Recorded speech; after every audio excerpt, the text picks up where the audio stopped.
नमस्कार दोस्तों। आज के इस वीडियो से देखिए हम कंप्यूटर की एक नई सीरीज स्टार्ट करने जा रहे हैं।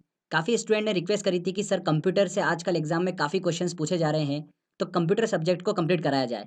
तो बस दोस्तों, आज के इस वीडियो से हम उसकी एक सीरीज स्टार्ट कर रहे हैं कंप्यूटर की। कंप्यूटर सब्जेक्ट बेसिकली बहुत ही सिंपल है। आपको ज़्यादा मेहनत करने की इस पर ज़रूरत नहीं लगेगी।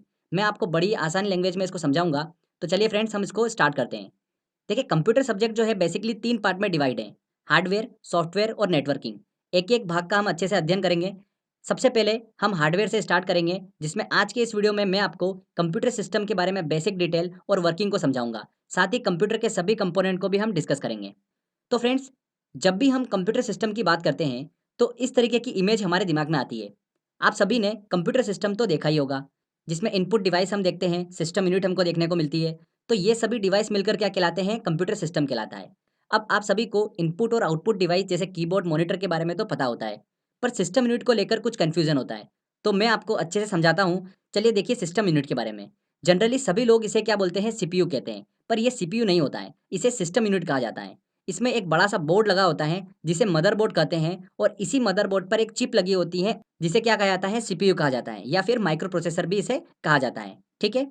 इस चिप पर बहुत सारे कंपोनेंट लगे होते हैं, जैसे control unit, arithmetic logical unit, registers, cache memory. ये सारे जो कंपोनेंट होते हैं, ये माइक्रो प्रोसेसर चिप पर लगे होते हैं, और इन्हीं कंपोनेंट को हम आगे चलकर अच्छे से डिस्कस करेंगे। ठीक है? इसी मदरबोर्ड पर मेमोरी यूनिट भी लगी होती है, और इनपुट आउटपुट डिवाइस कनेक्टर भी लगे होते हैं, जिससे कि इनपुट आउटपुट डिवाइस जो है वो कनेक्टेड होते हैं। क्लियर?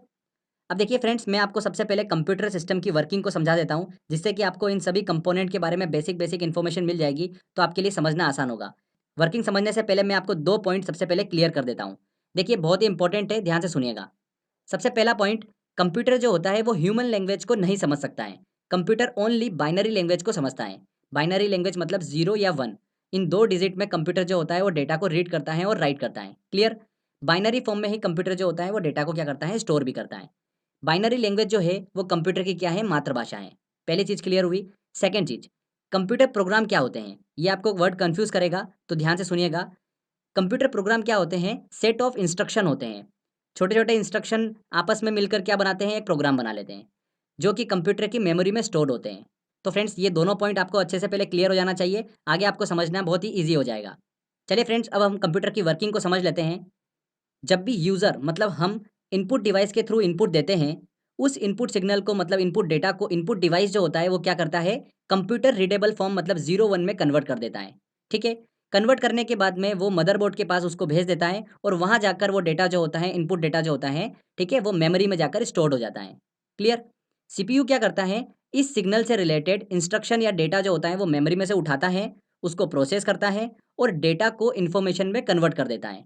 ठीक है? और उसके बाद में इन्फॉर्मेशन में कन्वर्ट करने के बाद में उसको मेमोरी में जाकर स्टोर कर देता है। बहुत ही इंपॉर्टेंट पॉइंट बता रहा हूँ आपको मैं। देखिए यहाँ पर सीपीयू क्या करता है? डेटा को इन्फॉर्मेशन में कन्वर्ट कर देता है, और इसी से देखिए लाइन से एग्जाम में बहुत बार क्वेश्चन पूछा जाता है। ठीक है? सीपीयू का काम क्या होता है? डेटा को इन्फॉर्मेशन में कन्वर्ट करने का काम होता है। आगे देखिए सीपीयू ने क्या करा? इन्फॉर्मेशन को मेमोरी में स्टोर कर दिया। वहाँ से देखिए इन्फॉर्मेशन जो होता है वो आउटपुट डिवाइस के पास जाता है, और आउटपुट डिवाइस जो होता है उसे क्या करता है? ह्यूमन रीडेबल फॉर्म में कन्वर्ट कर देता है। क्योंकि वो डेटा जो होता है वो बाइनरी फॉर्म में होता है, इसीलिए आउटपुट डिवाइस जो होती है वो क्या करती है? उसको ह्यूमन रीडेबल फॉर्म में कन्वर्ट कर देती है, जिससे हम इजीली उस लैंग्वेज को समझ पाते हैं। ठीक है? तो फ्रेंड्स देखिए, ये हमने कंप्यूटर की वर्किंग के बारे में बात करी है। आई होप आपको अच्छे समझ में आया होगा। चलिए आगे अब हम कंप्यूटर के पार्ट्स को डिटेल में स्टडी करते हैं। तो देखिए सबसे पहला नंबर आता है इनपुट डिवाइस का। ये डिवाइस क्या करती है? यूजर मतलब ह्यूमन से डेटा को प्राप्त करती हैं, उसको कंप्यूटर रीडेबल फॉर्म मतलब बाइनरी फॉर्म में कन्वर्ट कर देती हैं, जैसा कि अभी हमने वर्किंग में समझा। ठीक है? तो इनपुट डिवाइस का काम क्या होता है? ह्यूमन डेटा को कंप्यूटर रीडेबल फॉर्म में कन्वर्ट कर देना, मतलब बाइनरी फॉर्म में कन्वर्ट कर देना। इनपुट डिवाइस की देखिए एग्जांपल की बात करते हैं तो आप सभी को पता ही होगा, माउस, कीबोर्ड, ये सारी जो होती हैं ये इनपुट डिवाइस होते हैं। सेकंड देखिए हमारा कंपोनेंट आता है मेमोरी यूनिट। मेमोरी में डेटा, प्रोग्राम, ये सभी चीज़ें स्टोर रहती है। बेसिकली मेमोरी जो होती है वो 2 प्रकार की होती है। एक होती है प्राइमरी मेमोरी, और एक होती है सेकेंडरी मेमोरी। ठीक है? इन दोनों को लेकर स्टूडेंट में अक्सर कन्फ्यूजन होता है, पर हम उसको अच्छे से क्लियर कर लेते हैं। एक रियल लाइफ एग्जांपल से इसको हम समझते हैं। जब भी हम कंप्यूटर लेने शॉप पे जाते हैं, तो हम क्या बोलते हैं वहाँ जाकर? कि भैया कंप्यूटर ऐसा दो जिसमें 4 जीबी रैम हो और 500 जीबी हार्ड डिस्क हो। 500 जीबी हार्ड डिस्क क्यों माँगते हैं हम? इसमें हम मूवी वगैरह, प्रोग्राम वगैरह स्टोर करके रख लेते हैं। हमारे जो एजुकेशनल डेटा होता है हम उसको अच्छे से स्टोर करके रख सकें। ठीक है? ये हमारे दिमाग में इमेज होती है। तो यहाँ पर देखिए 4 जीबी जो रैम की हम बात कर रहे हैं, मतलब प्राइमरी मेमोरी की बात कर रहे हैं, ठीक है। और 500 जीबी जो हम हार्ड डिस्क की बात कर रहे हैं वो सेकेंडरी मेमोरी की बात कर रहे हैं। तो ये चीज़ें आपको क्लियर हो जाना चाहिए। चलिए इनको डिटेल में समझते हैं। प्राइमरी मेमोरी की बात करते हैं तो इसे रैम भी कहा जाता है। रैम का फुल फॉर्म क्या होता है? Random access memory. ये एक प्रकार की टेम्पररी मेमोरी होती है। प्राइमरी मेमोरी टेम्पररी मेमोरी होती है जिसमें डेटा जो होता है वो कुछ समय के लिए ही स्टोर रहता है। जब भी पावर जो होता है वो ऑफ होगा तो रैम से डेटा जो होता है वो डिलीट हो जाता है। प्राइमरी मेमोरी से डेटा जो होता है वो डिलीट हो जाता है। प्राइमरी मेमोरी को सीपीयू डायरेक्टली एक्सेस कर सकता है। बहुत ही इंपॉर्टेंट पॉइंट है। सेकेंडरी मेमोरी को नहीं कर सकता है, पर प्राइमरी मेमोरी को सीपीयू जो होता है वो डायरेक्टली एक्सेस कर सकता है। जब भी हम कोई भी प्रोग्राम रन करते हैं, वो प्रोग्राम कहाँ पर स्टोर होता है? मेमोरी में स्टोर होता है, मतलब सेकेंडरी मेमोरी में स्टोर रहता है। तो वो जब भी हम रन करेंगे तो सेकेंडरी मेमोरी से उठकर किस में आ जाएगा? रैम में आ जाता है और वहाँ पर वो रन होता है। इसका मतलब जितनी ज़्यादा स्पेसफुल रैम होगी, उतने पैरेलली प्रोग्राम हम रन कर पाएंगे। इसीलिए रैम ज़्यादा होना चाहिए जिससे कि आप कंफर्टेबली पैरेलली बहुत सारे प्रोग्राम को रन कर सकते हैं, ठीक है। अब देखिए आपने रोम के बारे में भी सुना होगा। ये भी प्राइमरी मेमोरी का हिस्सा होती है जिसमें स्टोर डेटा जो होता है वो सिर्फ और सिर्फ रीड किया जा सकता है। उसमें चेंजेस या उसमें डेटा को डिलीट नहीं किया जा सकता। रोम का फुल फॉर्म क्या होता है? Read only memory. तो ये हमने प्राइमरी मेमोरी को अच्छे से समझ लिया। चलिए अब हम बात करते हैं सेकेंडरी मेमोरी के बारे में। ये एक्सटर्नल मेमोरी होती है सेकेंडरी मेमोरी, जिसे सीपीयू जो होता है वो डायरेक्टली यूज़ नहीं कर सकता है। हमारे द्वारा इंस्ट्रक्शन देने पर ही सीपीयू उसको यूज़ कर सकता है। नॉर्मली हम सभी इसमें मूवी, सॉन्ग्स, गेम्स, प्रोग्राम वगैरह सभी स्टोर करके रखते हैं। देखिए अगला जो हमारा कंपोनेंट आता है वो आता है सीपीयू। इसे ही माइक्रो प्रोसेसर कहते हैं। ये कंप्यूटर का मस्तिष्क होता है जिसका काम क्या होता है? डेटा को प्रोसेस करना और इन्फॉर्मेशन में बदलना। वेरी वेरी इंपॉर्टेंट पॉइंट है। जो माइक्रो प्रोसेसर है, माइक्रो प्रोसेसर क्या है? एक चिप है, उस पे बहुत सारे कंपोनेंट लगे होते हैं। वो कंपोनेंट कौन कौन से होते हैं? एक arithmetic logic unit, control unit, registers, cache memory, ये सभी उस पे लगे होते हैं उस चिप पर। तो इन सब का काम क्या होता है वो भी हम डिस्कस कर लेते हैं। देखिए सबसे पहले हम बात करते हैं अर्थमेटिक लॉजिक यूनिट की। सीपीयू की अर्थमेटिक लॉजिक यूनिट जो होती है वो बेसिकली दो ऑपरेशन परफॉर्म करती हैं, अर्थमेटिक ऑपरेशन और लॉजिक ऑपरेशन। अर्थमेटिक ऑपरेशन में एडिशन, सब्सट्रैक्शन, मल्टीप्लिकेशन, डिवीजन, ये सारे अर्थमेटिक ऑपरेशन के अंदर आते हैं। और लॉजिक ऑपरेशन में आता है एंड और नॉर, मतलब तुलना करने वाले ऑपरेशन परफॉर्म करते हैं, ठीक है। तो अर्थमेटिक लॉजिक यूनिट दो ऑपरेशन परफॉर्म करती है। इसके बाद देखिए अगला कंपोनेंट कौन सा लगा होता है माइक्रो प्रोसेसर पे? रजिस्टर्स। इन रजिस्टर्स का काम क्या होता है ये भी बहुत ही इंपॉर्टेंट है। ये कंप्यूटर की सबसे छोटी मेमोरी होती है और सबसे तेज मेमोरी होती है। ये भी एग्जाम में क्वेश्चन पूछा गया था, ध्यान रखिएगा कि कंप्यूटर की सबसे तेज मेमोरी कौन सी होती है? तो रजिस्टर होते हैं, ठीक है। रजिस्टर में डेटा, इंस्ट्रक्शन, कैरेक्टर और एड्रेस भी स्टोर रहता है। एड्रेस किसका? कि मेमोरी में कौन सा डेटा कहाँ पर रखा हुआ है उसका एड्रेस जो होता है वो रजिस्टर में ही स्टोर होता है। रजिस्टर की साइज जो होती है वो बीट में होती है। 16 बिट, 32 बिट या फिर 64 बिट में रजिस्टर की साइज होती है। कंप्यूटर में इनकी संख्या जो होती है वो कई सारी हो सकती है। ऐसा नहीं है कि एक ही रजिस्टर होता है, बहुत सारे रजिस्टर लगे होते हैं, ठीक है। तो फ्रेंड्स देखिए अब आपके दिमाग में डाउट आ रहा होगा कि डेटा इंस्ट्रक्शन तो मेमोरी में भी स्टोर होता है, तो रजिस्टर में फिर क्यों स्टोर करते हैं?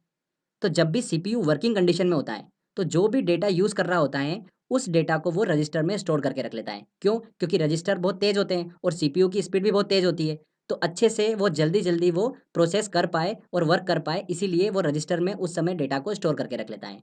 ठीक है?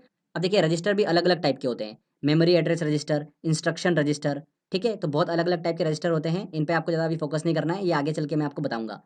अब देखिए सीपीयू को ऑपरेशन परफॉर्म करने के लिए कौन-सा इंस्ट्रक्शन रैम से उठाना है, उस इंस्ट्रक्शन का जो एड्रेस होता है कि मेमोरी में वो कहाँ पर स्टोर है, उसका एड्रेस जो होता है वो भी रजिस्टर में ही स्टोर्ड होता है। जैसा कि मैंने आपको बताया, इस चीज़ को भी ध्यान रखिएगा। इसलिए सीपीयू का रजिस्टर जो है बहुत ही इम्पोर्टेंट कंपोनेंट है। क्लियर? चलिए, आगे देखिए हम बात करते हैं अब कैच मेमोरी की। ये भी कंप्यूटर की एक फास्ट मेमोरी होती है, पर रजिस्टर मेमोरी से तेज़ नहीं होती है। अब देखिए, सीपीयू की स्पीड बहुत तेज़ होती है और रैम की स्पीड जो होती है मतलब मेमोरी की स्पीड जो होती है वो स्लो होती है। तो जब भी सीपीयू और रैम साथ मिलकर काम करेंगे, तो ऐसे में ऑपरेशन परफॉर्म करने के लिए काफ़ी टाइम लग जाएगा। इस प्रोसेस टाइम को कम करने के लिए और फास्ट करने के लिए सीपीयू और रैम के बीच में एक कैच मेमोरी यूज़ होती है, ठीक है? इनकी भी संख्या देखिए आजकल जो कंप्यूटर आने लग गए हैं, उनमें कैच मेमोरी जो है, वो अलग से भी मदरबोर्ड में इम्प्लीमेंट की जाने लगी है, जिससे कि सीपीयू जो है वो जल्दी-जल्दी ऑपरेशन परफॉर्म कर पाए। तो आपको समझ में आया? सीपीयू और रैम के बीच में एक इंटरफ़ेस प्रोवाइड करती है कैच मेमोरी। जब भी सीपीयू को ऑपरेशन परफॉर्म करने के लिए इंस्ट्रक्शन या डेटा की ज़रूरत होती है, जो कि मेमोरी में स्टोर्ड होता है, तो सीपीयू क्या करता है, रजिस्टर से उस इंस्ट्रक्शन का एड्रेस कैच को देता है, कैच मेमोरी को देता है। कैच मेमोरी क्या करती है, सबसे पहले अपनी खुद के घर में ढूँढती है, मतलब खुद की मेमोरी में पहले उसको इंस्ट्रक्शन या डेटा को सर्च करेगी। अगर वो डेटा वहाँ पर अवेलेबल है, तो वो किसको ट्रांसफर कर देगी, रजिस्टर को ट्रांसफर कर देगी, और रजिस्टर जो है अर्थमेटिक लॉजिक यूनिट को वो डेटा इंस्ट्रक्शन दे देगा, ठीक है, और वहाँ पर फिर ऑपरेशन परफॉर्म हो जाएगा। पर अगर कैच मेमोरी में वो इंस्ट्रक्शन और डेटा नहीं है, तब कैच मेमोरी क्या करती है, मेन मेमोरी के पास जाएगी, मतलब प्राइमरी मेमोरी के पास जाएगी, वहाँ से वो डेटा इंस्ट्रक्शन उठाएगी और लाकर फिर किसको दे देगी, रजिस्टर को दे देगी। तो कैच मेमोरी बेसिकली यूज़ कहाँ पर होती है, अगर कोई डेटा फ्रिक्वेंटली बार बार यूज़ हो रहा है तो कैच मेमोरी क्या करती है, उसको अपनी खुद की मेमोरी में स्टोर करके रख लेती है। तो जब भी सीपीयू को रिक्वायरमेंट होती है तो कैच मेमोरी किसको दे देती है, वो रजिस्टर को ट्रांसफर कर देती है, और वहाँ से वो अर्थमेटिक लॉजिक यूनिट तक पहुँच जाता है और ऑपरेशन परफॉर्म हो जाता है। ठीक है, तो आई होप आपको ये कैच मेमोरी वाला कंसेप्ट समझ में आया होगा। तो काफ़ी इंपॉर्टेंट रोल रहता है कैच मेमोरी का। इसके बाद देखिए अगला कंपोनेंट आता है हमारा कंट्रोल यूनिट। ये भी सीपीयू का महत्वपूर्ण भाग होता है, जो कंप्यूटर के सभी भाग जैसे कि इनपुट डिवाइस, आउटपुट डिवाइस और प्रोसेसर के बीच में क्या करता है, ये तालमेल बनाए रखता है, मतलब उनको सबको ये कंट्रोल करके रखता है। कंट्रोल यूनिट का काम होता है कंट्रोल करने का। ठीक है, इसके बाद देखिए अगली यूनिट आती है हमारी आउटपुट डिवाइस। आउटपुट डिवाइस का काम क्या होता है, कंप्यूटर लैंग्वेज मतलब बाइनरी लैंग्वेज को ह्यूमन रीडेबल फॉर्म में कन्वर्ट करना, ये आउटपुट डिवाइस का काम होता है। इसके एग्जाम्पल की बात करते हैं तो जैसे प्रिंटर, मॉनिटर, ये आउटपुट डिवाइस हैं। ठीक है, तो देखिए फ्रेंड्स, यहाँ पर हमने कंप्यूटर के सभी कंपोनेंट को अच्छे से डिस्कस करा। अब कुछ इंपॉर्टेंट पॉइंट्स और बच रहे हैं, उसको भी हम डिस्कस कर लेते हैं। देखिए हमने अभी रजिस्टर की बात कर रहे थे तो बीट वर्ड हमारे सामने आया था कि रजिस्टर की साइज जो होती है वो बीट में होती है, 16 बीट, 32 बीट या 64 बीट। तो उसी से रिलेटेड है, देखिए 8 बीट इक्वल टू कितना होता है, 1 बाइट होता है, और 1024 बीट इक्वल टू कितना होता है, 1 किलो बाइट होता है।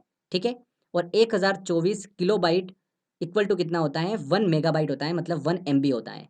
और अगर 1024 MB की बात करेंगे तो वो किसके इक्वल होगा, 1 GB के इक्वल होगा, 1 गीगाबाइट के इक्वल। और 1024 GB इक्वल टू कितना होता है, 1 टेराबाइट होता है। टेराबाइट जो होता है ये स्टोरेज की सबसे बड़ी यूनिट होती है। यहाँ से एग्जाम में क्वेश्चन पूछा गया था, इस चीज़ को आप ध्यान रखिएगा, वेरी वेरी इंपॉर्टेंट है। ठीक है, अब इसके बाद देखिए दोस्तों, एक टर्म और एग्जाम में भी पूछी जा रही है, गीगो। गीगो जो होता है इसका फुल फॉर्म क्या होता है, गार्बेज इन गार्बेज आउट। ये एक कंप्यूटर के क्षेत्र में एक कॉन्सेप्ट को बताता है, एक्यूरेसी के कॉन्सेप्ट को बताता है। मतलब इनपुट की एक्यूरेसी पर आउटपुट की एक्यूरेसी निर्भर करती है। जितना सटीक और अच्छा इनपुट होगा उतना सटीक आपको आउटपुट मिलेगा। बस इस टर्म को ये एक्सप्लेन करता है। ठीक है, तो गीगो जो है ये कंप्यूटर के क्षेत्र में एक्यूरेसी को एक्सप्लेन करता है। बस इतना सा ध्यान रखिएगा, अभी एक दो एग्जाम में पूछा गया इसलिए मैंने आपको ये बता दिया है। तो फ्रेंड्स देखिए यहाँ पर हमारा ये थ्योरी सेक्शन कंप्लीट होता है।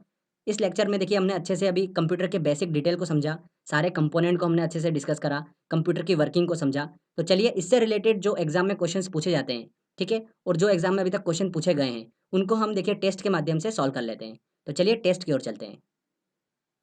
देखिए दोस्तों हमारा पहला क्वेश्चन है, सीपीयू में कंट्रोल मेमोरी और यूनिट होते हैं। सीपीयू में कौन कौन सी यूनिट होती है, कंट्रोल यूनिट होती है, मेमोरी यूनिट होती है और अर्थमेटिक लॉजिक यूनिट होती है। तो यहाँ पर देखिए ऑप्शन सी बिल्कुल सही होगा। गीगो शब्द किससे संबंधित है, गीगो का फुल फॉर्म क्या होता है ये भी ध्यान रखिएगा, गार्बेज इन गार्बेज आउट। ठीक है, ये क्या है, कॉन्सेप्ट है एक जो कि एक्यूरेसी को शो करता है। ए आंसर यहाँ पर सही होगा। अगला देखिए, डिवाइस मनुष्य द्वारा समझे जाने वाले डेटा और प्रोग्राम्स को ऐसे रूप में बदल देती हैं जिसे कंप्यूटर जो है वो प्रोसेस कर सकता है।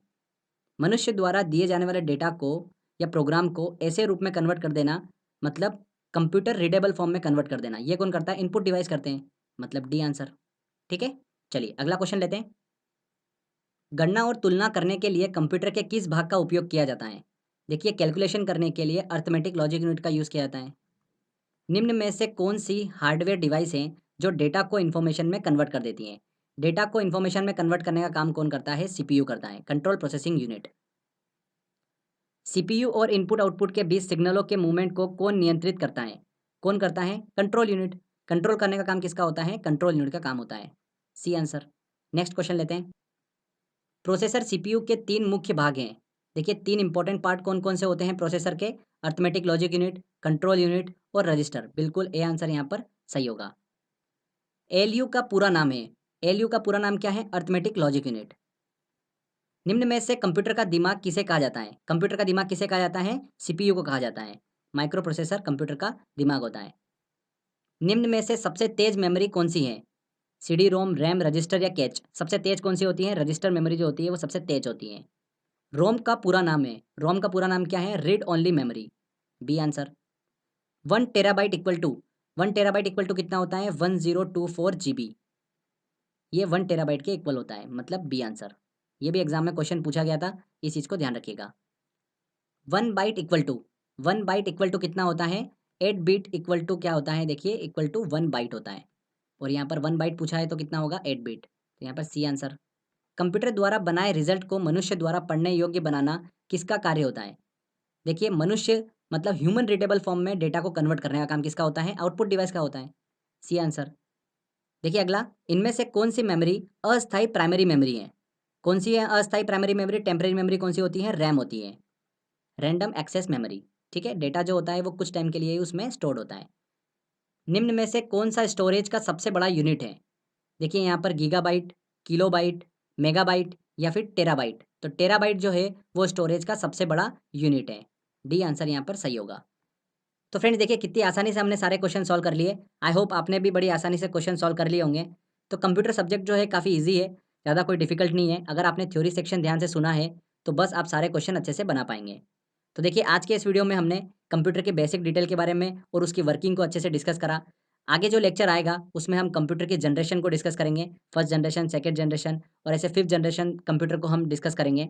इसके बाद देखिए कंप्यूटर के टाइप्स को हम डिस्कस करेंगे। तो आगे चल के और भी लेक्चर्स काफ़ी इंटरेस्टिंग होने वाले हैं। तो फ्रेंड्स आई होप आपको ये वीडियो काफ़ी पसंद आया होगा। अगर आपको वीडियो अच्छा लगा है तो प्लीज़ वीडियो को लाइक करिए, अपने फ्रेंड्स के साथ में ज़रूर शेयर करिए। और अगर आपने अभी तक चैनल को सब्सक्राइब नहीं करा है तो सब्सक्राइब भी कर लीजिए, क्योंकि इस तरीके के इंटरेस्टिंग वीडियो जब भी मैं अपलोड करूँगा आपको उसका बेनिफिट मिलता रहेगा। तो फ्रेंड्स मिलते हैं अगले वीडियो में। जय हिंद, जय भारत।